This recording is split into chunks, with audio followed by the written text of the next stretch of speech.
Let's talk about Bill Gates and the next pandemic. Bill Gates and the World Health Organization have announced when we will see the next pandemic, and they have a date for us. So get this on your calendar. Prepare, plan your trips around this next pandemic right now. We'll have more on that in a second and the dates. But you'll remember Bill Gates and the World Health Organization previously held what was known as the 2001 Event 201. And it was about the Event 201 exercise. It was a simulation involving a coordinated global response to a coronavirus that they held in a simulation just months before COVID-19 was declared a global pandemic. So they're pretty good at predicting this stuff. I don't know how they pull this off. Fauci, remember, Fauci told Trump in 2017, not that there could be, not that there might be, but there would be a pandemic during his presidency. Yes. Yeah, and Obama ran exercises for it during his pregnancy. During his pregnancy. During his presidency, too. At the womb factory. So they've just gotten together and they're doing it again now. Bill and Melinda Gates Foundation, along with Johns Hopkins Center for Health Security and the World Health Organization. I wish I was making this up, but this is not a conspiracy theory. They did this. And they just conducted their next pandemic tabletop exercise in Belgium. It's called the Catastrophic Contagion. Hey, honey, where are you going this weekend? I'm going to Belgium. I got a conference. Oh, yeah, what's it about? It's called the Catastrophic Contagion event. Oh, what are you guys going to be doing? Oh, we're just planning the next pandemic. Just getting everything ready. Getting everything ready and locked up, and the new virus and vaccines. We'll have vaccines ready to go because that's how we do this. We plan it, and then we, of course, have the vaccines ready to go. So this is the video that Bill Gates put together along with the team, complete with simulated news reports like this. This is really what they're preparing for us. This video is called Get Ready. Watch.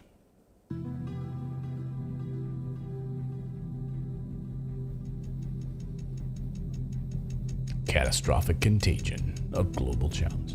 Breaking news. Two Latin American countries alerted the WHO of several outbreaks of a new infectious disease that's mysteriously appearing across the region. Severe epidemic enterovirus respiratory syndrome 2025. Oh, so that's the name, guys. Just write this down. That'll be the name of it, okay? It's going to be SEERS. It's going to be called the Severe Epidemic Enterovirus Respiratory Syndrome, and 2025 is when we'll see it, okay? Now, it says at the bottom this is a fictional scenario, but come on. Over the past 6 weeks alone, there have been 500 confirmed or suspected cases reported. The virus could cause a severe pandemic if early containment and mitigation efforts are not successful. The pandemic in this type of situation and trend would be a risk for the global health security. Pandemics are inherently political, financial, and so much broader. We have not spoken on the leadership in country. And I think that we need to be also very careful. We cannot decide a lot of things without the leaders be involved and agree on that. Oh, really? That's an interesting point that she's making. Oh, instead of unelected globalists making decisions, she's saying, wait a minute, we need to have our leaders involved in this discussion. Wait, so the white guy was the dissenter, right? Like the one we're supposed to say, oh, yeah, he's a naysayer. We don't agree with him. And then she shuts him down. She shuts him down, okay. Exactly. Yeah, go ahead. There is no substitute for national leadership. It's important to support the local response or the national response. Training those that are in these areas first, enabling them with the tools, protecting them, and if needs be, regional solidarity first. At this stage, communication is key, and communication should include not just scientists with data, but also social, religious, and political leaders. Trust. This is an essential issue, and trust was broken among countries, between populations and healthcare systems, between healthcare systems and governments. I'm very sorry to say that in 2025, we need to strengthen the health system. WHO needs to be a voice for the voiceless. No one is safe until all of us are safe. As of today, there have been an estimated 1 billion cases worldwide, with more than 20 million deaths, including nearly 15 million children. Countless millions are alive but left with paralysis or brain damage. Oh, okay. So that's how it'll. So, I'm sorry. You hear those numbers? 1 billion people. Okay. Millions of children, and then those who are left will have brain damage and paralysis. So that's what we'll have. That's how this is going to unfold. The most successful countries are those which invested in preparedness and trained for this moment years in advance. This included having full-time pandemic preparedness and response teams, which conducted detailed operational planning and routinely tested those plans through exercises and drills. Okay. I should also point out, I didn't recognize her at first. This is Jean Reserve. She used to be a CNN anchor. She used to be a CNN reporter. Did she? Yeah. So now, I mean, just goes to show you like the cozy. I didn't recognize her at first. Her hair is, she's older, gray, and I didn't recognize her. But she was a CNN anchor reporter.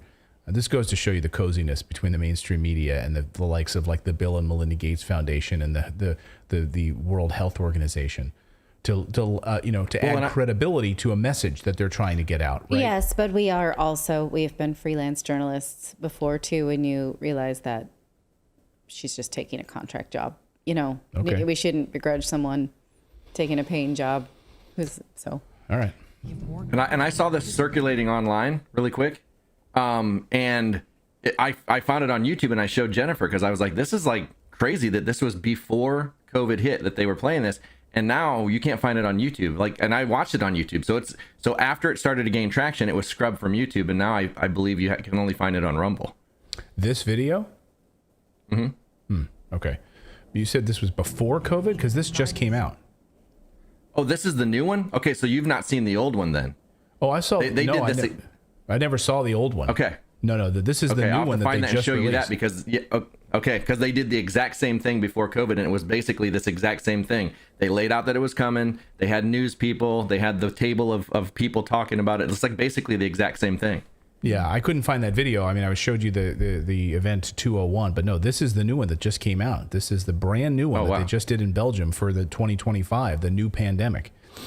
The toll might have been much less. There it is, catastrophic contagion from October 2022 and now 2025. So that's what it'll be. It'll be the Sears infection, the Sears virus. Well, they said that was an enterovirus. They said that was an enterovirus, which is polio was an enterovirus. Oh, good. So and COVID was not? Interesting. No, norovirus. COVID was a corona. Oh, okay. That's a type of. So, yeah, the same people behind Event 201 that David was just talking about from a few years ago took place almost 3 years ago to the day, by the way. They completed their new one now, and they say that this is going to originate in Brazil 2025 and get ready. So, in addition to Bill Gates, the 10 current and former health ministers and senior public health officials from Senegal, Rwanda, Nigeria, Angola, Liberia, Singapore, India, Germany participated in this simulation. They had pre-recorded news broadcasts, as you saw, and then they had the virus simulation, and they tested the rates of spread and how this would affect children and sweep across the globe, and how they would go into lockdowns and what they would do, and preparing, of course, for vaccines as well, making sure that those are lined up perfectly with this. See, this is the beauty of what these guys do, right? They know it's coming, so then they just develop the vaccines that they can sell to us, and they have them ready to go right there. Yes, but you can see there's a clear narrative of naysayer guy, saying, well, these pandemics are political. We're not going to hand over power. Absolutely not. And then the sort of cooler heads in the room prevail, like, no, we need a global response. We need centralized power. No, we absolutely. No, you unreasonable guy. They played him as a caricature. Right. And then they showed other people saying absolutely. And it's interesting that they have people who look like they're from African countries when the African Union has said, we do not want to participate in centralized power through the World Health Organization if there's a next pandemic. We absolutely will not be handing over power this way. Yeah, that's one thing that I said. Few African nations that stood up and actually voted that down. Go ahead, David. Well, I was going to say, like I was saying from the very, very beginning, and we were talking about it on the show, that if there was actually a global pandemic, then these companies would have got together with world leaders and they would have created this vaccine and spread it to the world free of charge because they are profitable enough. The government could have paid for it to do that. But when they made it so that they created basically 9 new billionaires and it was so profitable for them, that shows you the true motivation, that it was nothing about a pandemic. Right. Yes. And this is the same thing. It's like, yeah. Go ahead. Mrs. Mom in the chat is saying, do you see that they're saying targeting kids? Because that was the piece that I feel like that was missing from COVID, is that we realized that it was not particularly terrible on children. And so this is what it's like trying to show us that would be different, because if we got another COVID related disease, we might not all mobilize the same way we did the first time. Right. But if it's going to hit our kids, you don't just live with long COVID, you live brain dead. Well, that's the polio thing that Philip's talking about, right? I was going to say, I wonder if that's why they chose an enterovirus, because they wanted to. It just wasn't scary enough. It's not scary unless it involves children. Right, and then you make that's why they went polio vaccine, to your point earlier, as part of a routine, like. Well, it is. Now polio is now part of your routine shots. What I'm saying is, whatever new thing that they create would become part of your new inoculation schedule for children. Yes. So this 2007, they had a lockdown in place. We learned this week. Do some good digging here. We learned this morning, thanks to some good reporting by Will Jones, that the U.S. government had a plan in place for lockdown since 2007, to lock down and wait for a vaccine again. Since 2007. It's a pandemic plan produced by the National Infrastructure Advisory Council. It was hosted on the CISA website. It lays out banning any large number of gatherings, definitely closing schools, non-essential businesses, institute work-from-home policies, and quarantine exposed and not sick individuals. Quarantine those people too. The aim is simple and clear: to slow the spread and wait for the vaccine. And here's a quote from the plan. During a pandemic, the goal will be to slow the virus's transmission. Delaying the spread of the virus will provide more time for vaccine development while reducing the stress on an already burdened healthcare system. So that was in place. That's been in place. Thanks to Will Jones for uncovering that. So there you go. That's get ready, 2025 Brazil, and mark your calendars now. Make sure you plan your vacations accordingly. Okay. I don't want to do that, but I don't either. Thank you so much for watching this segment here at Redacted. We are live every day at 4 p.m. Eastern time, trying to share the stories that the mainstream media will not cover. You should also come over and join our community of Redacted Rebels over at redacted.inc. That's our private locals community where we can share exclusive content that we simply cannot share here on YouTube. Come over and join the rebellion together right now by going to redacted.inc. We'll see you next time.